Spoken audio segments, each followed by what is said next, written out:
오늘은 성부 하나님을 찬양하라, 성부 하나님을 찬양하라라는 제목으로 하나님의 말씀을 살펴보겠습니다. 국제 구호 단체인 월드비전이 있습니다. 이 월드비전의 총재였던 리처드 스톤즈가 2010년에 IT를 방문을 했습니다. 지진이 일어난 후 1년 정도 지났을 때인데요. 교회 건물들이 무너져 있어서 텐트에서 예배를 드리고 있었습니다. 그곳에서 두 아이의 엄마로 32살 된 데모시 루파인을 만나게 됩니다. 지진으로 무너져 내린 빌딩에 깔려가지고 오른손과 왼쪽 다리를 절단을 했습니다. 그런데 그녀가 남은 한 손을 들고서 찬양을 하는 것입니다. 열정적으로. 한쪽 팔과 다리를 잃어버렸고 그로 인해서 직장도 잃어버렸습니다.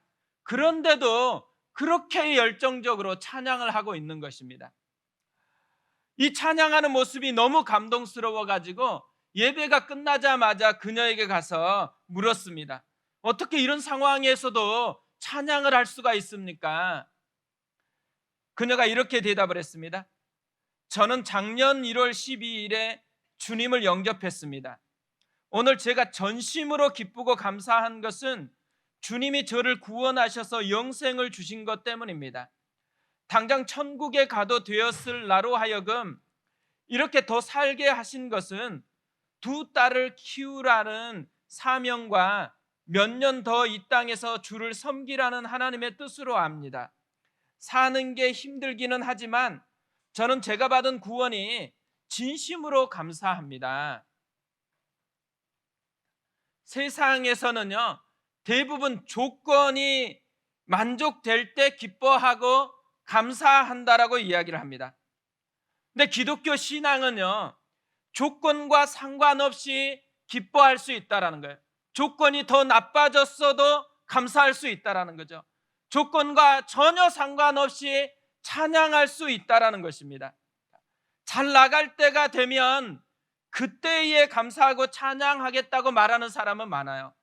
하지만 상황은 전혀 안 변했는데도 감사하고 기뻐하고 찬양하는 사람도 있습니다. 상황이 좋아지면 헌신해 보겠다라고 그렇게 표현하는 사람들이 있어요. 하지만 상황은 더 좋아지지 않았어요. 더 나빠졌는데 계속해서 주를 위해 헌신해 보겠다라고 말하는 사람도 있습니다. 바울이 그런 사람이었다라는 거죠. 복음을 전하다가 잡혀서 매를 맞고 발에 착고가 채워져서 감옥에 갇혔습니다. 그날 밤에 그곳에서 그날 밤에 그런 상황에서도 찬양을 했습니다. 오늘 우리가 읽을 말씀은 에베소 교회에 보낸 편지입니다. 이 편지를 옥중서신이라고 이야기합니다. 뭘 얘기하는 것일까요? 그러니까 따뜻한 호텔에서 쓴 편지가 아니고 차디찬 감옥에서 쓴 편지라는 것이죠. 감옥은 감사하고 거리가 멉니다. 감옥은 찬양이 자연스러운 것은 아닙니다. 그런데 감옥은 원망하고 가깝죠. 감옥은 뭔가 탄식하고 불평으로 가득 채워져야지만 당연하다라고 생각하는 곳이잖아요. 바울은 감옥에서 편지를 쓰는데 첫 마디가 이렇습니다. 찬송하리로다. 3절을 보시면요, 찬송하리로다. 하나님 곧 우리 주 예수 그리스도의 아버지께서 그리스도 안에서 하늘에 속한 모든 신령한 복을 우리에게 주시되, 사실 오늘 우리 자신을 살펴보면요, 우리는 대부분 다 감옥보다는 훨씬 좋은 곳에서 하루를 보내고 왔습니다. 나는 감옥보다 더 나쁜 곳에서 하루 보냈다. 아무도 없잖아요. 우리는 대부분 다 감옥보다는 훨씬 좋은 곳에서 오늘 하루 보내고 왔습니다. 생각해 보세요. 오늘 우리의 입술로 가장 많이 표현한 그런 말이 뭐였을까요? 찬송하리로다 였을까요? 아니면 불평이었을까요? 기뻐하리로다 이렇게 고백했을까요? 아니면 원망하리로다였을까요? 우리가 바울 같아졌으면 좋겠습니다. 매 순간 찬송하리로다, 이게 우리의 선포였으면 좋겠습니다. 어떤 상황에 속해 있든지 찬송하리로다, 어떤 장소에 있든지 찬송하리로다 선포했으면 좋겠습니다. 상황과 상관없이 찬양하라 내 영혼아 선포하는 우리가 되었으면 좋겠습니다. 우리 한번 해볼까요? 찬양하라 내 영혼아, 찬양하라 내 영혼아. 네, 연습을 잘 안 해보셔가지고 이제 함께 합니다. 찬양하라 내 영혼아 하면 찬양하라 내 영혼아 하겠습니다. 찬양하라 내 영혼아. 정말 찬양하는 내 영혼이 되었으면 너무너무 좋겠습니다. 신안군에 증도라는 섬이 있습니다. 이 섬의 유명한 것 중에 하나가 보물입니다. 보물섬으로 유명합니다. 이 섬이 보물섬으로 바뀌어지는 배경이 있어요. 1975년에 한 어부가 고기를 잡다가 그물에서 한 그릇을 건져 올렸습니다. 근데 너무 낡은 거예요. 그래서 집에 가서 개밥 그릇으로 사용을 했습니다. 그런데 한 사람이 이 소식을 들은 거예요. 그리고 찾아와서는 그 개밥 그릇을 보게 됐습니다. 뭔가 범상치 않다라는 것을 알게 되고서 헐값에 그것을 샀습니다. 얼마 후에 그 그릇을 다시 되팔았습니다. 얼마에 팔았을 것 같으세요? 75년도거든요. 근데 무려 3억에 팔았더라고요. 그러니까 그릇의 가치를 알아보는 눈이 있는 것하고 그릇의 가치를 알아보는 눈이 없는 것에 이렇게 큰 차이가 있는 거예요. 오늘 집에 가셔서 개밥 그릇 다시 한번 살펴보시기 바랍니다. 우리 집에 있는 그릇들은 어떤 그릇인지 다시 한번 살펴보는 게 좋을 것 같습니다. 바울이 왜 감옥에서 찬송하리로다 이렇게 선포하고 있을까요? 새로운 눈으로 보고 있다라는 거죠. 하나님의 안경으로 보고 있다라는 거예요. 그러다가 보니까 자기가 소유한 진짜 가치를 알게 되어 버렸다라는 것입니다. 아무리 감옥이라 해도 빼앗을 수조차 없는 엄청난 것을 소유하고 있다라는 것을 알게 돼 버렸어요. 세상 것과는 비교할 수 없는 너무도 놀라운 것을 소유하고 있다라는 것을 알게 돼 버렸다라는 것이죠. 그게 무엇이었을까요? 신령한 복입니다. 3절을 다시 보면요, 찬송하리로다 하나님 곧 우리 주 예수 그리스도의 아버지께서 그리스도 안에서 하늘에 속한 모든 신령한 복을 우리에게 주시되, 모든 신령한 복을 주셨대요. 신령한 복이 뭐겠어요? 신령한 복은 성령께 속한 복이라는 의미입니다. 물질적인 복이 아니고 돈을 갑자기 대박을 맞았다라는 게 아니고 성부 하나님께서 성령을 통해서 주시는 그 복을 지금 받았다라는 것이죠. 그래서 땅에 속한 복이 아니고 하늘에 속한 복이라고 이야기합니다.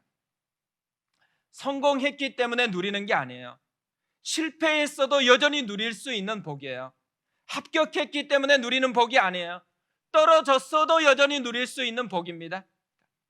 상황과 상관없이 누릴 수 있는 복, 세상의 복과는 차원이 다른 그 복을 지금 누리고 있다라는 것이죠. 그런데 이 복을 누가 준다 그래요? 세상이 주는 게 아니고 하나님 곧 우리 주 예수 그리스도의 아버지께서 그리스도 안에서 주신다고 합니다. 그리스도 안에서 누리는 복, 그리스도 밖에서는 절대로 누릴 수 없는 그 복을 우리가 소유하고 있다라는 것이죠. 사실 에베소서를 쭉 살펴보면요, 1장 3절부터 14절까지가 한 문장으로 되어 있습니다. 한글 성경으로 번역하다가 보니까 1장 3절부터 14절까지가 한 문장으로 되어 있습니다. 1장 3절부터 14절까지가 한 문장으로 되어 있습니다. 한글 성경으로 번역하다가 보니까 1장 3절부터 14절까지가 한 문장으로 되어 있습니다. 문장을 자꾸만 끊어 놓았지만 헬라어 성경은 한 문장으로 되어 있습니다. 뭘 보여주는 것일까요? 너무 흥분이 됐다는 거예요. 바울이 너무 흥분이 되다 보니까 이 신령한 복 하나하나를 생각하고 이것들에 대한 감격이 너무 넘쳐나가지고 문장을 끊을 수가 없었다라는 것이죠. 바울이 그렇게 흥분했었던 신령한 복들, 허물 많은 인생을 거룩하고 흠이 없게 하신다라는 거예요. 하나님의 아들이 되고 하나님의 딸이 되게 했다라는 거죠. 죄 사함을 받게 했다라는 거예요. 하늘에 있는 것과 지금 땅에 있는 것들이 다 통일되게 했다라고 얘기합니다. 말씀을 듣는데 그 말씀이 믿어지는 역사가 일어났다라는 거예요. 성령으로 인치심을 경험했다라고 이야기합니다. 그러면서요, 이런 하나하나의 복들을 계속해서 설명하면서 반복하는 한 가지 표현이 등장을 합니다. 그것이 그리스도예요. 그리스도 안에서, 3절부터 그리스도 안에서, 4절에서도 그리스도 안에서, 13절까지 무려 11번이나 그리스도 안에서를 반복하고 있습니다. 뭘 얘기하고 싶은 걸까요? 우리가 누릴 최고의 신령한 복이 뭐냐? 예수 그리스도, 그분을 맛보는 거라는 거죠. 예수 그리스도 안에 있는 것, 예수로 충만한 것, 이것이 우리가 이 땅에서 누리는 지상 최대의 신령한 복이라고 이야기하는 것이죠. 예수로 충만해지면 그리스도와 연합되어지는 하나하나가 하늘의 축복으로 우리에게 드러나게 되어 있다는 것입니다. 저는 오늘 이 말씀을 이렇게 묵상하는데요, 한국 교회사에 나오는 최권능 목사님의 이야기가 생각이 났습니다. 일본의 신사참배에 반대하다가 39년도에 평양경찰서에 끌려갔습니다. 극심한 고문을 당했습니다. 6년 동안 감옥에서 온갖 고문을 당했습니다. 근데 고문을 심하게 하면 할수록 예수 사랑하심은 이 찬양을 큰 소리로 불렀다고 합니다. 그래서 감옥에 있었던 모든 사람들이 이 찬송을 모르는 사람이 없게 되었다고 해요. 하루는 형사가 몽둥이로 최 목사님을 때리는데 매를 맞을 때마다 예수 천당, 한 대 때리면 예수 천당, 또 때리면 예수 천당, 계속해서 예수 천당을 크게 외치는 거예요. 형사가 매를 멈추고서 왜 이렇게 시끄럽게 떠드냐고 그렇게 물었어요. 그러니까 이렇게 대답을 했습니다. 내 몸에는 예수가 꽉 차 있어서 나를 때리면 내 몸에서 예수가 나옵니다. 깨어 있으라고 자꾸 꽝꽝 때리는 것 같아요. 내 몸에는 예수가 꽉 차 있어서 나를 때리면 내 몸에서 예수가 나옵니다. 얼마나 감동적인 표현이에요. 얼마나 부러운 모습이에요. 매를 맞고 있는데, 감옥 속에 있는데 뭘로 꽉 차 있다고요? 예수로 꽉 차 있어가지고 때리기만 하면, 건드리기만 하면 예수 천당, 예수의 함께함이 만들어내는 기쁨이 샘솟게 자기 속에 일어나고 있다라고 고백하고 있는 거죠. 우리도 이것을 맛보았으면 좋겠습니다. 우리도 예수로 꽉 차버렸으면 좋겠어요. 오늘 우리를 이곳에 주님이 부르셨습니다. 왜 부르셨을까요? 예수로 꽉 채우려고, 온 마음과 우리 속에 예수로 가득 채우려고 우리를 이곳에 불러주셨습니다. 예수로 꽉 차게 되면 어떤 일이 일어날까요? 찬송이 흘러나오죠. 예수가 사라지면 어떤 일이 일어날까요? 찬양이 사라집니다. 찬송은 상황의 문제가 아니에요. 지금 무엇으로 꽉 차 있느냐의 문제라는 것이죠. 예수로 충만해 있으면 찬양은 자연스럽게 흘러나오는 것이라는 거죠. 우리 교회가 가지는 꿈, 예수로 꽉 찬 교회가 되어지는 것, 예수로 충만한 그런 교회가 되어지는 것입니다. 예배 때마다 올 때와 갈 때가 달라지는 교회가 되는 것, 올 때는 염려가 충만했어도 갈 때는 예수로 충만하여서 나아가는 교회가 되는 것, 올 때는 답답함이 충만했어도 갈 때는 오직 예수로 꽉 차서 돌아가는 그 교회가 되어지는 것, 이게 우리가 맛보는 교회였으면 좋겠습니다. 특별히 이 시대에는요, 아빠들이 예수로 꽉 찼으면 좋겠습니다. 남성들이 예수로 꽉 찬 게 뭔지를 맛보았으면 좋겠습니다. 그래서 기도할 때 아빠들이 와서 기도를 해야죠. 남성들이 와서 기도를 해야죠. 가정을 위해서, 또 자신이 일하는 일터를 위해서 꽉 찬 예수의 심장을 가지고 기도해야 되는 것이잖아. 우리 교회가 아빠들이 와서 기도하는 교회였으면 좋겠습니다. 가정에서 한 명이 머물러야 된다. 누구 보내야 되겠어요? 아빠를 보내야 됩니다. 앞으로는 한 명 있어야 된다. 아빠를 보내시기 바랍니다. 아빠가 기도할 수 있도록, 남성이 기도할 수 있도록, 남성이 기도하는 그 사람이 될 수 있도록 잔소리는 그때 하는 것입니다.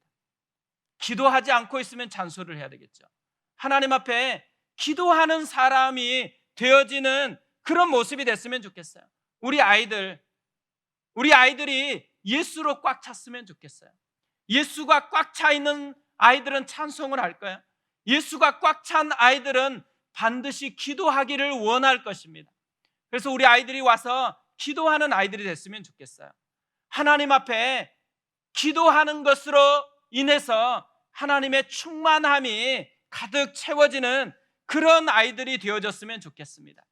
우리 교회 생각하면 예수로 꽉 찬 그런 교회라고 이야기할 수 있었으면 좋겠어요. 예배 때마다 예수로 꽉 채워지는 그런 예배가 드려졌으면 좋겠습니다. 특별히 이번 주에 새생명 축제입니다. 하나님께서 오시는 한 분 한 분이 들어오자마자 예수가 꽉 차 있는 것을 느꼈으면 좋겠어요.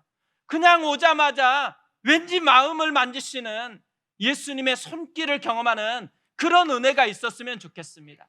예수가 꽉 찬 교회, 이것이 우리의 자랑거리고 우리의 사모하는 것이고 우리가 반드시 이루어야 될 우리의 사명이라는 거, 이것을 붙들고서 나아갔으면 좋겠습니다. 이 시간에 함께 기도하면서 나아가겠습니다. 이 시간에 말씀을 붙들고 기도할 때 정말 우리가 하나 뚜렷하게 품고 기도하고 싶은 것, 하나님 예수로 충만하게 도와주십시오. 하나님 나를 예수로 충만하도록 이 시간에 만져주시옵소서. 그래서 예수로 말미암아 하나님의 신령한 복을 누리게 도와주시고 예수로 말미암아 찬양이 내게서 흘러나오도록 인도하여 주시옵소서. 하나님 이곳에 예수로 충만하도록 임하여 주시옵소서. 우리 주의 성령께서 우리를 그렇게 채우시고 역사하여 주시옵소서. 우리 이 시간에 그런 은혜 베풀어 달라고 같이 기도하면서 나아가겠습니다. 같이 기도하겠습니다.